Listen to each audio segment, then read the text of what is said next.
He was my husband's best friend, but he held me when my husband never did. Never imagined I'd end up here, telling a story like this. But silence eats you alive. And for years, that's all I had, silence. But it wasn't always like this. When I married Daniel, I believed I was the luckiest woman in the world. He was dependable, respected, the kind of man people called solid. The kind who always paid bills on time, never forgot to water the lawn, and never once raised his voice at me. But he also never held me. Not really. Not the kind of holding where your body melts into someone because their arms feel like home. Not the kind of holding that says, I see you, all of you, and I'm here. We'd been married for 28 years. And for 22 of those, I felt like I was sleeping next to a stranger. Daniel loved me, in his way. But his love was practical, logistical, and silent. I used to wait for him to notice me, my new haircut, the way I'd set up candles at the dinner table, the way my hands shook during certain nights when memories became too loud. But he'd just nod. Sometimes he'd smile. He never asked what kept me up at night. It never reached across the bed to hold me when I was crying quietly into my pillow. And then there was Mark, Daniel's best friend since college. Mark was nothing like him. Louder, warmer, a little broken, but in a beautiful way. He'd lost his wife 5 years ago and never remarried. Said he didn't believe lightning struck twice, but he believed in sitting close, in looking you in the eyes when you spoke, in listening. I never crossed any line with him, not for years. But I noticed the way my body relaxed when he walked into a room, the way he noticed small things, how I stirred my tea clockwise when I was nervous, how I avoided mirrors on bad days. He remembered my birthday without Facebook reminders. He'd bring me lavender tea because he knew it helped me sleep, and he'd sit on the porch with me long after Daniel had gone to bed. At first, it felt innocent. Just conversations. Just comfort. Until the night it wasn't. That night, the storm outside was wild, but the storm inside me was worse. Daniel and I had fought, not yelling, but those quiet, cold arguments where every word cuts more than a scream ever could. He'd told me, bluntly, that I was being too emotional again. I sat on the porch with a blanket wrapped around my shoulders, feeling more alone than I ever had in my life. Mark came by to return a toolbox, saw my face, and didn't say a word. He just sat beside me, close, like his warmth could stop me from unraveling. And when I couldn't hold it anymore, I leaned against him. It wasn't a kiss. It wasn't sex. It was just a moment of stillness, where I finally felt held. Like my sadness wasn't a burden. Like my voice mattered. Like someone actually saw me. That night, I didn't move for a long time. Mark's shoulder was warm, solid. He didn't try to fix anything, didn't offer advice or tell me what I should do. He just sat there, still, quiet, breathing, with me. It was the first time in years someone matched my silence with presence instead of distance. Then, something strange happened. He reached up and gently tucked a loose strand of hair behind my ear. It was such a small thing, but it broke something inside me. Because Daniel never touched my face like that, not even when I cried, not even on the nights I broke down completely. I turned to look at Mark. His eyes, they weren't hungry. They weren't desperate. They were sad. Sad for me. Sad for the years I had spent disappearing inside a marriage that looked fine from the outside. Sad that I had learned to smile through starving.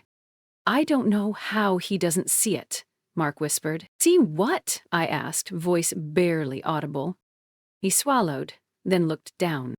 How you look when you're hurt, how quiet you get when you're screaming on the inside. His words wrapped around my ribs and squeezed.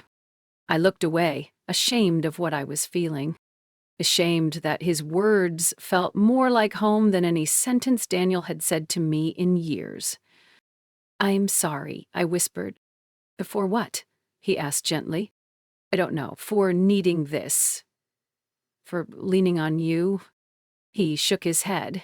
"Don't apologize for being human, Grace." Then he did something no one had done in decades. He wiped a tear from my cheek, and I realized it wasn't my tear. It was his. After that night, something changed. Nothing physical happened. No line was crossed, not the way people think of it. But emotionally, something bloomed, quietly, secretly. Whenever he came by, our conversations lingered a little longer. He brought me coffee without asking how I liked it. He already knew. He asked about my favorite books, about the dreams I used to have when I was young. And I told him things I had buried so deep, I forgot they belonged to me. One afternoon, while Daniel was out golfing, Mark came over to fix a light switch. We ended up sitting on the kitchen floor for over an hour, laughing about something from our childhoods, sharing stories that didn't feel heavy for once. Then, his hand brushed against mine. It was innocent, but I didn't pull away. Because in that one small touch, I felt something I had long given up on: being wanted. Not as a wife or a homemaker or someone to keep the household running, but as a woman. Grace, a woman with longings, regrets, softness, a woman who still remembered what it felt like to ache. "I think about you more than I should," he said, suddenly, his voice shaking. I froze. My heart raced, but I didn't move. "Hark," I whispered. "I know," he said quickly. "I shouldn't have said that. I needed you to know. Because I see you trying so hard to be okay, and I don't know how much longer you can keep pretending." I looked into his eyes. He wasn't seducing me. He wasn't playing a game. He was falling apart, just like me. And for once, I didn't feel guilty for wanting to be held. I was like I always wanted it. The next time Mark came over, I didn't dress up. I didn't wear perfume or brush my hair twice or double-check my lipstick like I had started doing lately. Instead, I wore an old sweatshirt and tied my graying hair back in a loose bun. I wanted to remind myself that I wasn't trying to impress him, that this was just friendship, emotional support, a warm shoulder, nothing more. But the lie tasted bitter. Arrived with a bag of groceries, said he thought I might be too tired to cook today. Daniel hadn't even noticed last week that I had skipped dinner 3 nights in a row. We chopped vegetables in silence, working side by side like we had done it for years. Occasionally our hands brushed, and I noticed I didn't flinch anymore. "Somewhere between the carrots and garlic," he said softly. "I like seeing you like this." "Like what?" I asked, not turning. "Real, unedited, like yourself." My knife paused for a second on the cutting board. The last time someone had said that to me.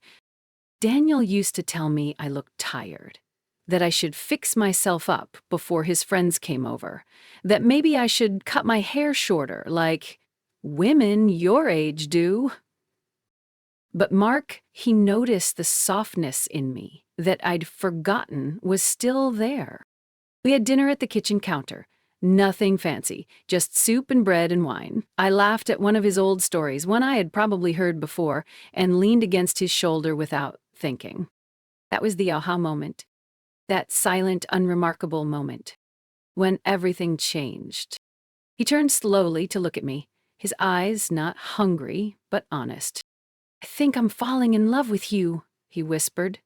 The room didn't spin. My heart didn't leap. There were no violins. Just a sudden stillness, like something old and dusty had finally settled inside me. I closed my eyes and whispered, "Please, don't." But I didn't move away, because I wanted to hear it again. I wanted to believe it just for one night. That night, Daniel came home late, smelled like whiskey, said he'd been at the club with clients. He didn't ask where I'd been or what I had done, didn't look me in the eyes, didn't notice that I was already in bed, wide awake, staring at the ceiling. I did. And that was when I stopped feeling guilty. Because guilt assumes someone still wants you to stay. And Daniel, he had stopped wanting anything from me long ago. A few days later, Mark texted me. I don't want to cross any lines. But I miss you. Even when I've just seen you. I stared at the message for 20 minutes. Then I typed, "Come over." I don't know what I was expecting, but it wasn't the way my hands trembled when he arrived. We didn't speak much. He stepped inside, closed the door quietly, and looked at me like I was something fragile he didn't want to break. I stepped forward slowly, deliberately. We stood inches apart. He waited. And when I leaned my forehead against his chest, he exhaled like he had been holding his breath for months. His arms wrapped around me, and suddenly I wasn't Grace, the wife, or the aging woman, or the forgotten figure in someone else's life. I was simply wanted. His lips brushed my forehead, then my cheek, then silence. No rush, no pressure. Just a quiet moment of yes. Let me know when you're ready for part 4, the emotional climax. It happened only once. One night. A night that felt too soft to be sinful, too warm to feel like betrayal. But it was. The morning after, I sat at the edge of the bed while Mark quietly put his shirt back on. Neither of us said anything at first. There was nothing left to ask, nothing left to explain. He came over, knelt in front of me, and held my hands, his voice low, like a man confessing to a secret he didn't want to release. "I know this can't last. I know this isn't right, but I want you to know you are not unlovable. I don't think I've ever cried the way I did in that moment." Because that was the sentence I'd been waiting my whole life to hear. I'd told him to leave before Daniel woke up. And he did. But he looked back at me like he didn't want to. Like some part of him wished we had been written in a different chapter of time. For days after, I moved through the house like a ghost. Daniel didn't notice. He complained about the laundry, about dinner being late, about me forgetting to pay a bill he'd shoved under my pillow without a word. But he never looked into my eyes, never touched me. And I think that's when it hit me. What I had done with Mark, it wasn't the worst betrayal in this house. But the worst betrayal had been silence. Years of it. One afternoon, Daniel's phone rang while he was in the shower. I glanced at the screen. A woman's name I didn't recognize. I didn't answer. I didn't have to. Because that moment was enough to crack everything open. The way he had stopped loving me, it hadn't been passive. He had made choices too. He just didn't wear his guilt where anyone could see it. I didn't tell Mark what I found. I didn't need to, because what we had shared wasn't about revenge, or payback, or trying to feel young again. It was about being seen. It was about remembering that I still existed in someone's eyes, that I still had skin that felt, a heart that ached, and a voice that deserved to be heard. Mark stopped coming over. I think he knew I needed space. Or maybe he needed it too. Weeks passed. Then months. Daniel remained the same, a man who talked to me like I was an old lamp in the corner, useful but unnoticed. One evening, he casually mentioned Mark had taken a job overseas.